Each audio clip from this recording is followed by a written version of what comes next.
जग सुखी आनंदी होण्याचे या राहण्याचे अलंकार हा विषय आपण पाहत आहोत। या विषयाचे सविस्तर विश्लेषण करत आहोत, मुद्द्यानुसार विश्लेषण करत आहोत। तर आता पुढील मुद्दा पाहूया आणि त्याचं विश्लेषण करू। जग सुखी आनंदी होण्याचे या राहण्याचे अलंकार कोणते? प्रेम, सामंजस्य, सत्य। प्रेमाने, सामंजस्याने, सत्याने जग हे सुखी होते, आनंदी होते, मस्त मस्त होते, छान होते। म्हणून जगाने सत्यता ठेवली पाहिजे, सामंजस्य ठेवलं पाहिजे, प्रेम ठेवलं पाहिजे। एकमेकाला सहकार्य केलं पाहिजे, मदत केली पाहिजे। प्रेमाने कोणतीही समस्या सोडून घेतली पाहिजे, कारण प्रेमाने जग जिंकता येते, प्रेमाने सर्व काही मिळते। म्हणून तिरस्कार न करता, भांडण न करता, तंटा न करता, युद्ध न करता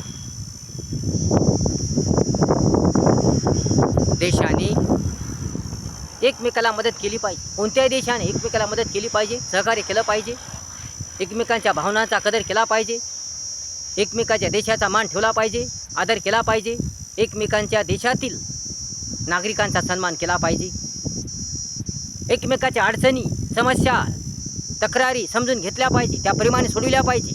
कोणतेही प्रश्न असो, कुठलेही प्रश्न असो, कुठली बाब असो, कुठली घटना असो, कुठलाही प्रसंग असो, कोणत्याही देशाने त्या समजून घेतल्या पाहिजे आणि त्यावर चांगला विचार करून प्रेमाने त्या समजून घेतल्या पाहिजे, सोडवल्या पाहिजे। तरच जग सुखी होईल, आनंदी होईल। म्हणून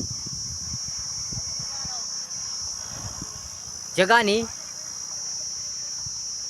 प्रेम ठेवलं पाहिजे, प्रेमाचा आधार घेतला पाहिजे, कारण प्रेम हा एक सर्वात महत्त्वाचा अलंकार आहे। प्रेमामुळे जीत होत असते, प्रेमामुळे यश मिळत असते, प्रेमामुळे जीवन सुखी होते, आनंदी होते, मजेदार होते। या प्रेमामुळेच जग आनंदी होते, सुखी होते। या प्रेमामुळेच कोणताही संघर्ष होणार नाही, कोणत्याही प्रकारचे युद्ध होणार नाही। प्रेम असेल, सर्व देशांमध्ये एकमेकाबद्दल प्रेम असेल, आस्था असेल, चांगुलपणा असेल, माणुसकी असेल, तर युद्ध होणार नाही, संघर्ष होणार नाही, लढाई होणार नाही आणि सर्व देश आनंदाने राहतील, सुखाने राहतील, मजेने राहतील। म्हणून प्रेम हा महत्त्वाचा अलंकार आहे, कारंजा आहे। म्हणून प्रेम ठेवायला पाहिजे। म्हणून देशांनी एकमेकाबद्दल प्रेम ठेवायला पाहिजे, जगाने प्रेमाचा स्वीकार करायला पाहिजे। प्रेम आणि अहिंसा हे फार महत्त्वाचे घटक आहे। हिंसा कधीच होऊ नये, प्रेमानं राहिलं पाहिजे, प्रेमानं बोललं पाहिजे, प्रेमाने वर्तन केलं पाहिजे, प्रेमाने व्यवहार केला पाहिजे, प्रेमाने आचरण केलं पाहिजे। तिरस्कार ठेवू नये, कोण्या देशाबाबत तिरस्कार ठेवू नये, भांडणतंटा करू नये, कोण्या देशाबाबत वर ठेवू नये, कोण्या देशाबाबत शत्रुता करू नये। कोणतीही भानगड असो, कोणताही प्रसंग असो, कोणतीही बाब असो, कोणतीही स्थिती असो, कोणतीही परिस्थिती असो, काही असो, ती प्रेमाने समजून घेतली पाहिजे। तरच जग आनंदी राहील, सुखी राहील, मजेदार राहील। म्हणून प्रेम हा महत्त्वाचा अलंकार आहे। म्हणून प्रेमाचं महत्त्व समजून घेतलं पाहिजे, जगाने प्रेमाचं महत्त्व समजून घेतलं पाहिजे आणि प्रेमानंच राहिलं पाहिजे। तसेच सामंजस्य असलं पाहिजे,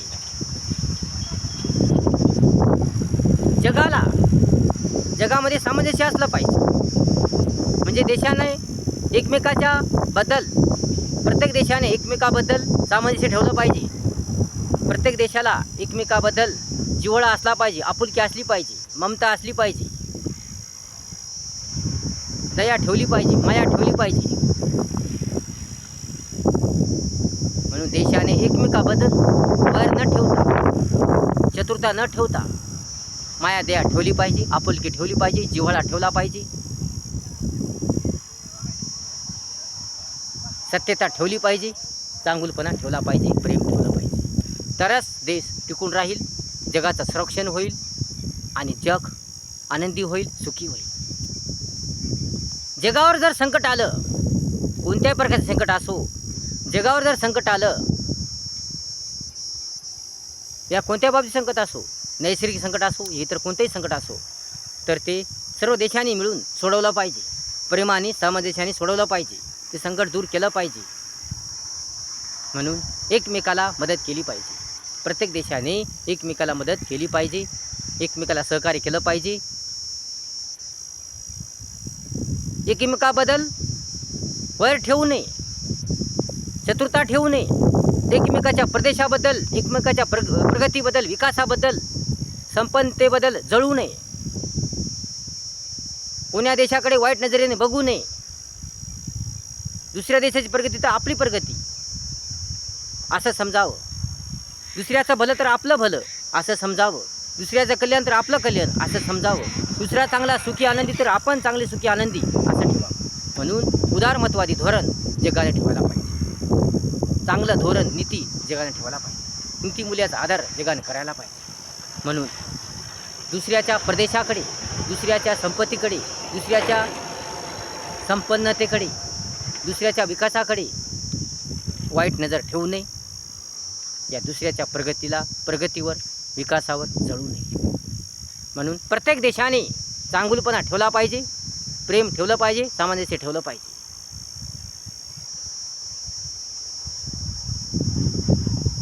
सत्य, अहिंसा, प्रेम, कल्याण, माया, दया, प्रेम हे ठेवलं पाहिजे. म्हणून दुसऱ्याच्या विकासाचा विचार केला पाहिजे. तरच जग सुखी होईल, आनंदी होईल, मजेदार होईल. तसेच सत्यता असली पाहिजे. जगाने सत्याने वागलं पाहिजे. खोटे बोलून आपला फायदा करून घेऊ नये. कोणत्याही देशाने एखाद्या देशाला खोटं बोलून, लबाड बोलून आपला फायदा करू नये. जे वचन दिले ते निभावलं पाहिजे. जसं बोलले तसं राहिलं पाहिजे. जसं वागलं, जसे आपण बोललो त्याप्रमाणे वागलं पाहिजे. जे वचन दिले त्या वचनाप्रमाणे राहिलं पाहिजे. म्हणून कोणत्याही देशाने खोटं बोलून दुसऱ्या देशाचा विश्वासघात करू नये, दुसऱ्या देशास फसवू नये. म्हणून सत्यता ठेवली पाहिजे. सत्य बोललं पाहिजे. नेहमी सत्य बोललं पाहिजे.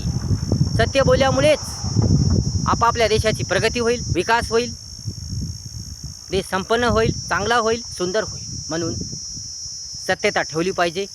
असत्यता ठेवू नये. कोण्या देशाचा विश्वासघात करू नये. कारण विश्वासघात केल्यामुळे युद्ध पेटते, युद्ध होते, लढाई होती.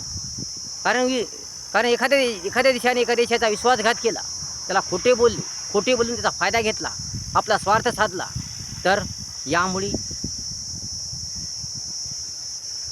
फार मोठा वाद होतो, संघर्ष होतो आणि युद्ध पेटते. म्हणून असं करू नये. आणि ती कायमचं वैर राहते, शत्रुता राहते. म्हणून कोणत्याही देशाने कोण्या देशाचा विश्वासघात करू नये. कोण्या देशाला फसवू नये. कोण्या देशाला धोका देऊ नये. कोणाच्या प्रांतावर हल्ला करू नये. जे आपलं आहे ते आपलं आहे, दुसऱ्याचं आहे ते दुसऱ्याचं आहे. चांगले विचार ठेवले पाहिजे, चांगलं धोरण ठेवलं पाहिजे, चांगली नीती ठेवली पाहिजे. म्हणून सत्याने वागलं पाहिजे, एकतेने वागलं पाहिजे, प्रेम ठेवलं पाहिजे, सामंजस्य ठेवलं पाहिजे. दुसऱ्याचं भलं तर आपलं भलं, दुसऱ्याचं चांगलं तर आपलं चांगलं असा विचार ठेवला पाहिजे. दुसऱ्याचं कल्याण तर आपलं कल्याण, दुसऱ्याचं हित तर आपलं हित असा विचार ठेवला पाहिजे. असा दृष्टिकोन ठेवला पाहिजे. पण उद्देश चांगला ठेवला पाहिजे, हेतू चांगला ठेवला पाहिजे. तरच जग आनंदी सुखी होईल. व्हिडिओ जर आवडला असेल तर लाईक करा, शेअर करा, कमेंट्स करा आणि आपल्या चॅनलला सबस्क्राईब करा विसरू नका. धन्यवाद.